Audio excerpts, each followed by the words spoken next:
견고하게 되리라 하셨도다. 셀라. 아멘.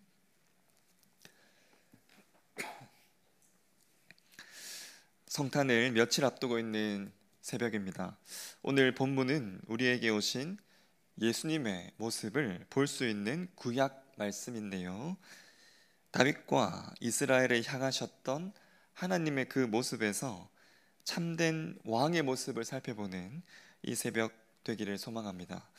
오늘 본문의 시대적 배경은요, 다윗 왕가가 완전히 멸망당하고 난 이후입니다.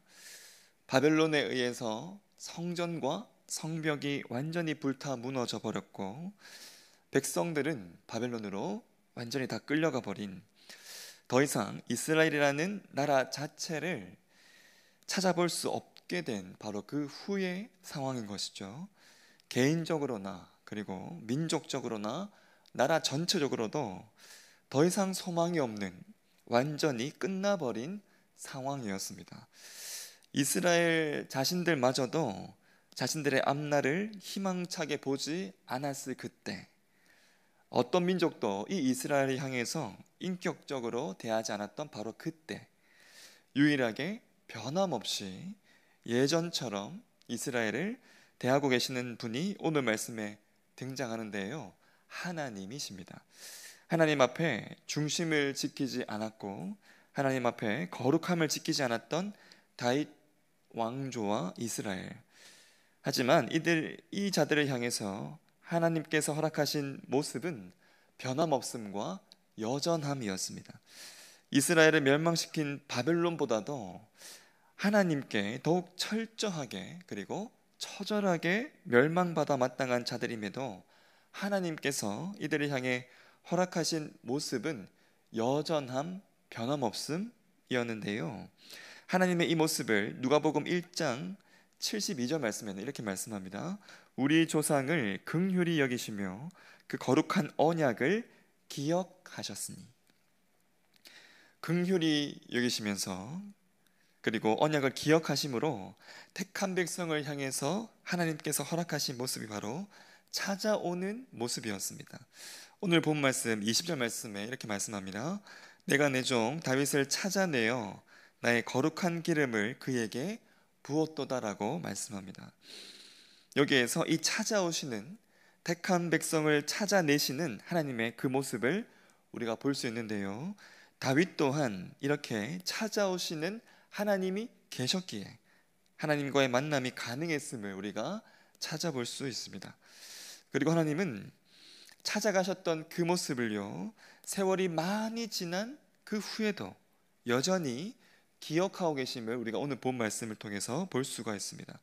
어찌 보면 이렇게 망해버린 이스라엘을 보면서 그때 다윗에게 찾아가신 것을 누구보다 후회하시고 잊어버리고 싶으셨을 법도 합니다. 하지만 20절 말씀을 보면요, 그때 찾아가셨던 일을 다시 하나님께서 회상하시면서 이렇게 지금의 이스라엘, 완전히 망해버린 그 이스라엘 향해서 그때의 모습을 하나님이 언급하고 계시는 것이죠. 여러분, 이 모습은 결코 쉽지 않은 모습입니다. 여러분, 하나님은 여기에서 그치지 않으시고요, 한 걸음 더 나아가시는데요, 21절 보시면 다윗에게 허락하셨던 함께 하여 주심, 견고하게 하심, 자신의 팔로 힘이 있게 하심, 이것들을 허락해 주시겠다 말씀하고 계십니다. 완전히 망해버린 이스라엘 향해서 하나님께서 이 은혜들을 말씀하고 계신 것이죠. 어찌 보면 하나님의 이러한 모습에 가장 합당하지 않았던 그 상태였던 이스라엘이었습니다. 그 자들을 향해서 허락하신 모습들은, 허락하신 말씀들은요, 이러한 은혜의 모습들, 은혜의 말씀들이었던 것입니다. 여러분, 하나님의 이러한 모습들을 바벨론 제국이 본다면 당최 이해하지 못했을 겁니다. 자신들도 인격적으로 대하지 않는 그 자들을 향해서 신이 이렇게 변함없는 모습으로 함께 하시겠다 말씀하시는 이러한 모습은 도저히 조금도 이해할 수 없는 모습이기 때문입니다. 바벨론 앞에 이스라엘은 약속을 할 만한 존재도 아니고 약속을 지킬 만한 존재도 전혀 아니었습니다. 약속을 기억하면서 무언가를 해줄 만한 존재가 전혀 아니었던 것이죠. 이스라엘을 정복한 느부갓네살 왕, 다니엘의 세 친구를 풀무불에 던져 넣은 일로 여호와 하나님의 그 살아계심을 뼈저리게 느끼면서 풀무불 앞에서 하나님을 찬양했던 왕이었습니다.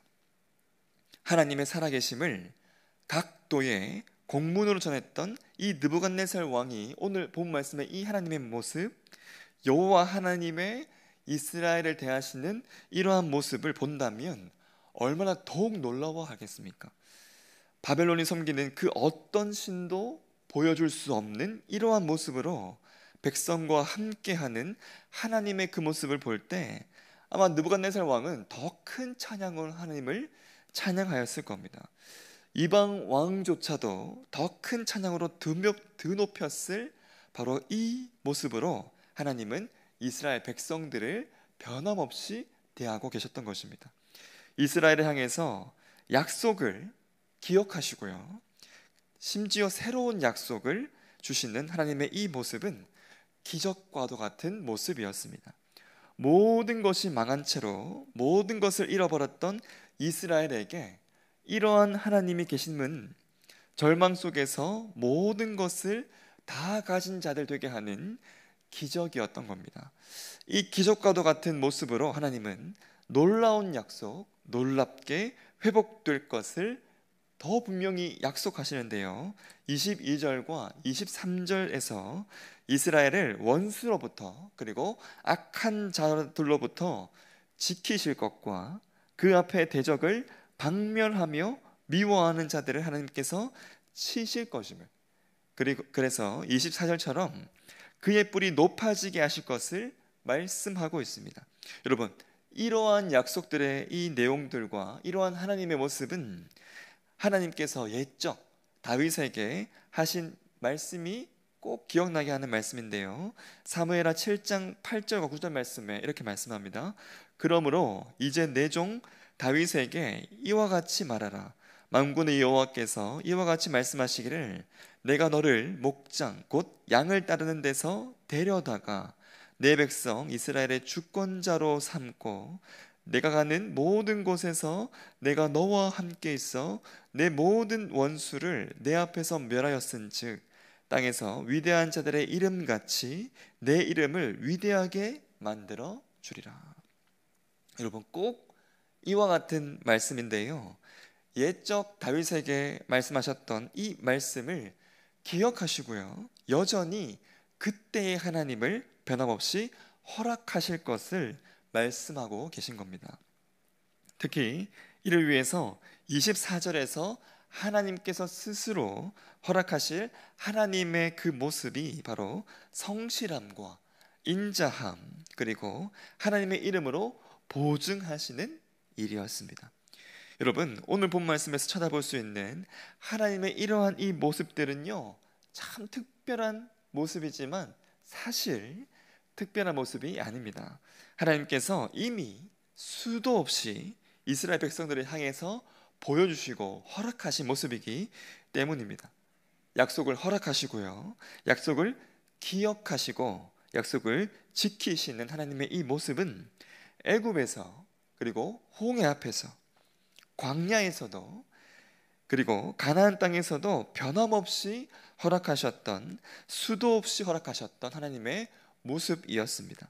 이러한 하나님이심을 잊어버리고 그리고 완전히 잃어버렸던 이스라엘 백성들, 가진 모든 것을 다 잃어버린 채 타국에서 전쟁포로로 고통하던 바로 그때 하나님의 이 모습이 얼마나 귀한지를 비로소 이들은 깨닫기 시작했을 텐데요, 이에 얼마나 감사와 소망이, 동시에 얼마나 죄송함이 터져 나왔겠습니까? 그런데 여러분, 하나님의 바로 이러한 이 모습, 바로 이 모습이, 이러한 말씀이 오늘 말씀을 대하는 저와 여러분에게도 동일한 은혜가, 동일한 감사가, 동일한 죄송함이 터져 나오는 이유는 오늘 말씀에 나오는 하나님의 이 모습 그대로 하나님이 저와 여러분을 대하시기 때문입니다. 다윗에게 찾아오셨던 모습 그대로 하나님은 저와 여러분에게 찾아오셨고요. 동일한 은혜를 충만히 부어주셨는데요.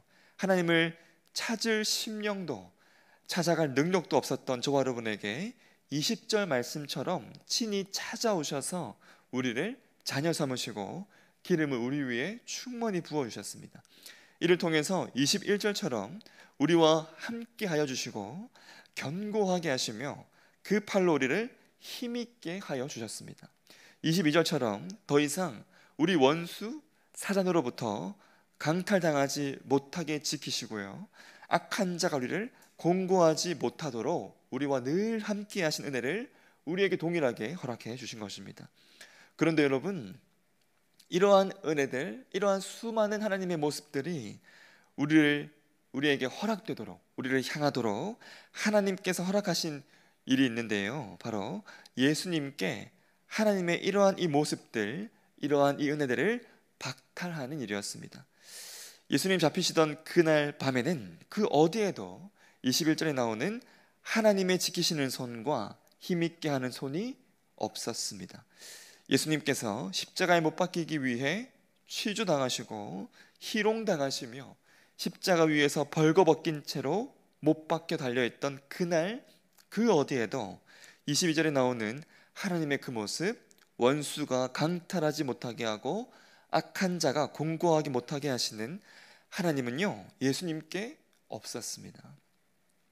23절에서 내가 그의 앞에서 그 대적들을 박멸하며 그를 미워하는 자들을 치시겠다 말씀하시지만, 십자가 위에서 이 박멸하시며 치시는 하나님의 그 심판의 칼날은 오히려 예수님을 향하셨습니다. 주의 대적들, 주를 미워하는 자들 중에 가장 큰 자들은 오늘 말씀을 대하는 저와 여러분들이었는데요, 그 자들인 우리를 하나님은 치시지 않으시고 오히려 은혜의 대상들이 되게 하셨습니다. 십자가에 못 박게 하셔서 소리치던 자들의 그 입술을 26절 말씀에 나오는 그 고백, 주는 나의 아버지시요 나의 하나님이시요 나의 구원의 바위시라, 이 고백하는 입술 되게 허락해 주신 것입니다. 27절에 장자 삼고 세상 왕들에게 지존자가 되게 하리라는 이 말씀의 그 완성, 이 말씀의 그 실체이신 바로 그 예수님, 그 아버지를, 그 예수님을 우리가 아버지라 고백하는 은혜를 누리게 하신 것입니다. 여러분, 심지어 하나님은요, 바로 이러한 백성들이 심지어 다시 하나님을 버리고 떠나갈 때조차도 이렇게 하시겠다 말씀하신 부분이 오늘 본 말씀 33절과 34절에 말씀하는데요, 그러나 나의 인자함을 그에게서 다 거두지는 아니하며 나의 성실함도 패하지 아니하며 내 언약을 깨뜨리지 아니하고 내 입술에서 낸 것은 변하지 아니하리로다.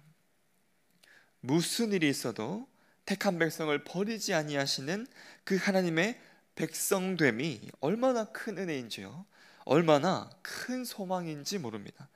이러한 하나님 앞에 감사만이 우리의 모습이어야 하는 것입니다. 이러한 은혜자들 되게 하셨기에 예수님 태어나신 일을 우리가 이렇게 기쁨으로 맞이할 수 있게 되었습니다. 하나님 앞에 은혜자가 아니었다면요, 구세주로 오신 예수님의 이 태어나심과 그리고 심판주로 오실 그 일은 가장 반갑지 않고 가장 두려운 소식이 되었을 것이기 때문입니다. 예수님의 오심을 기쁨으로 맞이할 수 있는 자들 되게 하신 저와 여러분, 아무리 어려운 상황과 형편 속에 있다 해도 이 하나님, 이렇게 변함없이 택한 백성과 함께 하시는 바로 이 하나님, 이 은혜를 허락하시기 위해 우리에게 허락하신 그 수많은 모습들을 예수님으로부터 다 빼앗아 가셨던, 이 일을 허락하실 만큼 우리를 사랑하시는 바로 이 하나님을 아버지라 고백할 수 있는 바로 이 일, 다시 오실 그 예수님을 기대할 수 있는 일이 얼마나 큰 은혜인지를 기억하시기를 간절히 소망합니다. 여러분, 예수님이 다시 오실 그날까지 우리에게 허락하실 하나님의 그 모습이 언제나 변함없이 우리와 함께 하시는, 심지어는 하나님을 다시 떠나가더라도 그네를 완전히 거두지 아니하시는 끝까지 백성을 지키시고 기다리시는 하나님이심을 기억하시면서 오늘 이 새벽 이 하나님께로 더욱 달려가는 이 새벽 되기를 간절히 소망합니다. 그래서 매일매일이 이 예수님이 오심을 소망하는 대림절로 지켜나가는 우리의 귀한 모습, 우리의 모든 삶 되기를 간절히 소망합니다. 함께 말씀 기억하면서 주기도문 하겠습니다. 하늘에 계신 우리 아버지, 아버지의 이름을 거룩하게 하시며 아버지의 나라가 오게 하시며 아버지의 뜻이 하늘에서와 같이 땅에서도 이루어지게 하소서. 오늘 우리에게 일용할 양식을 주시고 우리가 우리에게 잘못한 사람을 용서하여 준 것 같이 우리 죄를 용서하여 주시고 우리를 시험에 빠지지 않게 하시며 악에서 구하소서. 나라와 권능과 영광이 영원히 아버지의 것입니다. 아멘.